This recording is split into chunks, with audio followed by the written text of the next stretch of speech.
warahmatullahi wabarakatuh. Welcome back to my channel.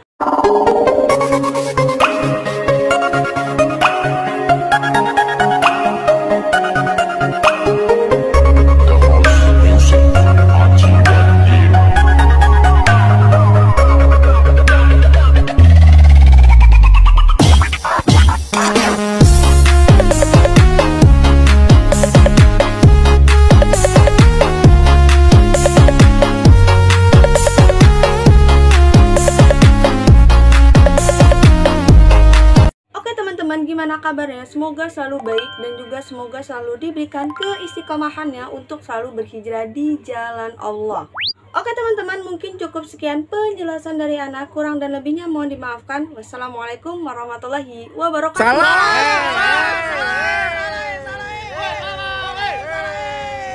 2000 years later. Oke teman-teman, kalau misalkan kita berbicara tentang kemerdekaan, pasti udah nggak asing banget dengan 17 Agustus, yang dimana Indonesia, negara kita yang tercinta ini merdeka dari para penjajah. Dan biasanya warga plus 62 ini merayakannya dengan lomba-lomba, entah itu lomba kelereng, entah itu lomba panjat pinang, entah itu lomba tarik tambang, dan lain sebagainya. Lomba-lomba yang dimana membuat hati para warga itu senang dan juga mendapatkan hadiah yang sangat fantastik kan. Gimana nih kalau misalkan di kampung-kampung kalian ada lomba apa sih? Kalau misalkan kayak lomba kelereng, lomba panjat pinang, terus lomba masukin paku dalam botol, itu udah apa ya, udah familiar banget gitu ya. Ada nggak sih di kampung kalian lomba yang nggak biasa gitu? Coba ya komen di bawah. Dan ya teman-teman, kalau misalkan nih kita ngomongin sejarah tentang 17 Agustus, pasti udah nggak asing banget tentang dimana presiden kita pertama, yaitu I.R. Soekarno, yang membacakan teks proklamasi. Tapi kalian tahu nggak nih guys, bahwasannya 17 Agustus itu bertepatan dengan bulan Ramadan. Dan ketika Pak Presiden pertama, yaitu I.R. Soekarno, membacakan teks proklamasi, itu nggak puasa teman-teman. Dan ada beberapa hal nih yang mendukung tentang sejarah-sejarah sebelum dibacakannya teks proklamasi Indonesia. Oke teman-teman, jadi sebelum pembacaan teks proklamasi pada tanggal 17 Agustus 1945 terdapat nih salah satu peristiwa yang nggak boleh dilupakan. Dan peristiwa penting tersebut merupakan perjuangan para tokoh pejuang kemerdekaan untuk segera memerdekakan Indonesia. Oke guys, kita mulai dari tanggal 12 Agustus 1945 yang dimana Marsecar Tronci didalat. Jadi kalau misalkan perkataannya salah atau pengucapannya salah, ini maaf-maaf aja gitu ya. Kayak mana misalkan ini salah, yaudah di komen aja di bawah. Tapi Anda ngomongnya ya Marsecar Tronci sesuai dengan tulisannya gitu ya guys. Kalau salah ya udah maaf-maaf guys, karena ya udah kita mah cuman makannya tempe gitu. Iya. Jadi Marsecar Tronci didalat ini bahwasannya Vietnam mengatakan kepada Indonesia, yaitu Soekarno, Hatta, dan juga Rajiman, bahwasannya pemerintahan Jepang memberikan kemerdekaan kepada Indonesia. Tapi teman-teman, meskipun Jepang ini telah membebaskan Indonesia agar merdeka, akan tetapi Jepang ini memberikan salah satu syarat agar Indonesia merdeka itu pada tanggal 24 Agustus. Dan 2 hari kemudian setelah Soekarno, Hatta, dan Rajiman pulang lagi nih ke tanah air dari Dalat, Syahrir mendesak Soekarno agar cepat-cepat atau segera memproklamasikan Indonesia. Karena sehabis mereka pertemuannya di Dalat nih, pasti terdapat tipu daya Jepang. Dan kalian tahu nggak sih teman-teman, bahwasannya pada tanggal 16 Agustus 1945 para pengikut dari Sultan Syahrir ini mendesak agar pengembalian kekuasaan Indonesia dari Jepang. Dan juga siang harinya mereka ini berkumpul lah ya di rumah Hatta. Lalu pada malam harinya sekitar jam 10 malam, 15 orang pemuda ini berkumpul di rumahnya Soekarno dan mendesak agar Soekarno ini segera mengumumkannya lewat radio, lewat apapun itulah, agar Indonesia itu menjadi menang. Jadi zaman dulu kan gak ada televisi teman-teman, dan kalau misalkan ada itu cuman yang di kalangan orang-orang kaya aja, nggak kayak kita. Sekarang kan semua rumah pasti ada gitu ya. Kalau misalkan zaman dulu udah punya radio pun ya udah syukur alhamdulillah kayak gitu, dan itu didengarnya bareng-bareng dan nikmat banget kayak gitu. Jadi teman-teman, 15 pemuda ini mendesak Soekarno agar segera memproklamasikan Indonesia, dan disusul juga nih penolakan dari PPKI yang memproklamasikan atau mengusulkan agar Soekarno mengumumkan pada tanggal 15 Agustus 1945. Jadi teman-teman, karena desakan dari 15 pemuda yang tadi udah demo-demo di rumahnya Soekarno ini berdebat nih kepada 15 pemuda itu, mengatakan, saya berhadapan dengan para pemuda, pemimpin tua dan juga pemimpin agama. kata Soekarno ketika berdebat kepada 15 pemuda itu, karena tujuan mereka itu agar cepat-cepat memproklamasikan Indonesia pada tanggal 15 Agustus 1945.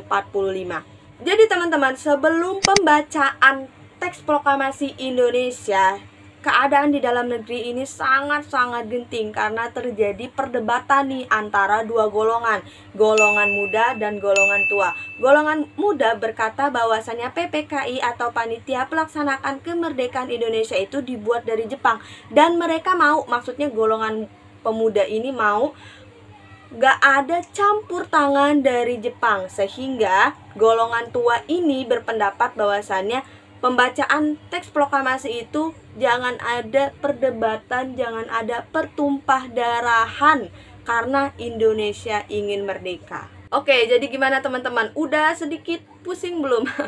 Karena sebelum tanggal 17 Agustus, maksudnya sebelum disahkan nih pembacaan proklamasi Indonesia atau Indonesia Merdeka itu pada tanggal 17 Agustus. Jadi banyak banget perdebatan yang tadi dari tanggal 12 Agustus terus ke 15 ke mana lagi kayak gitu ya teman-teman, karena banyak banget, karena emang menentukan salah satu kemerdekaan itu ya nggak asal-asalan. Kita harus, Indonesia harus bersatu.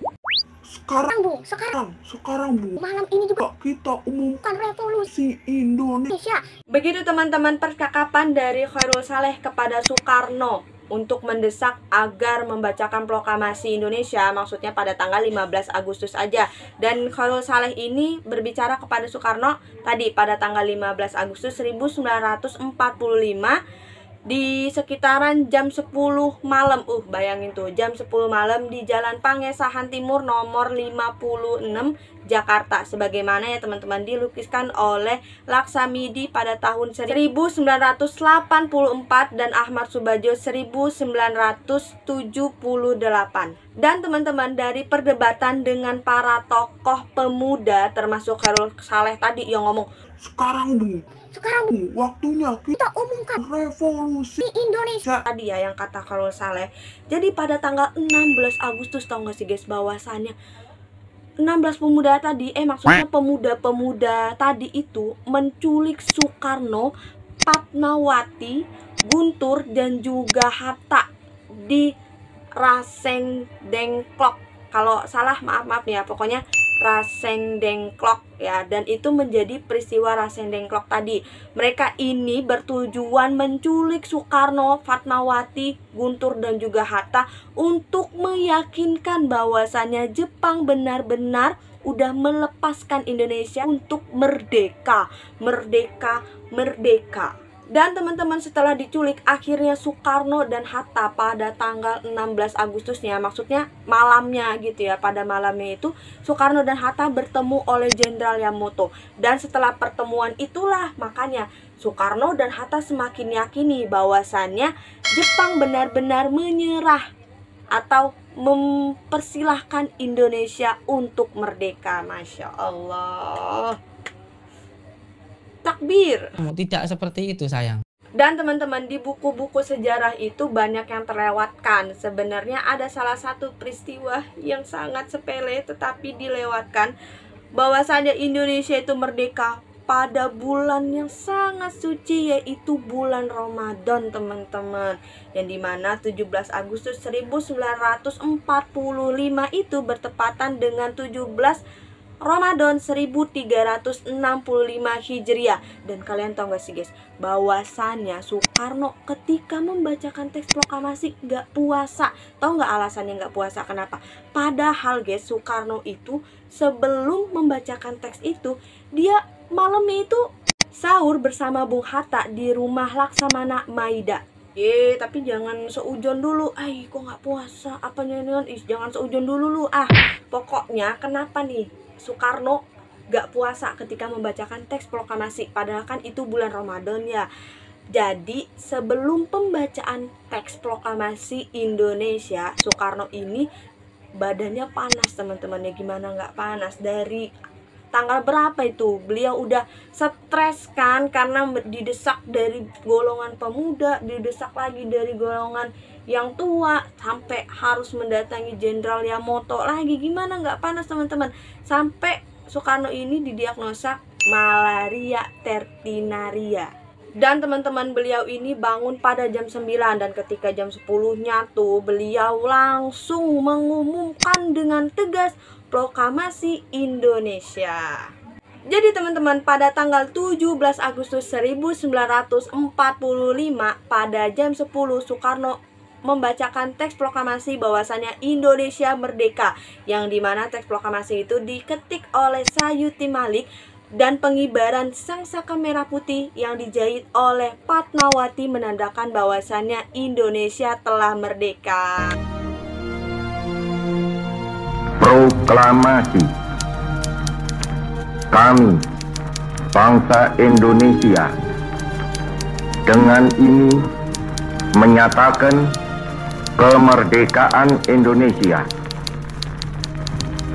Hal-hal yang mengenai pemindahan kekuasaan dan lain-lain diselenggarakan dengan cara saksama dan dalam tempo yang sesingkat-singkatnya.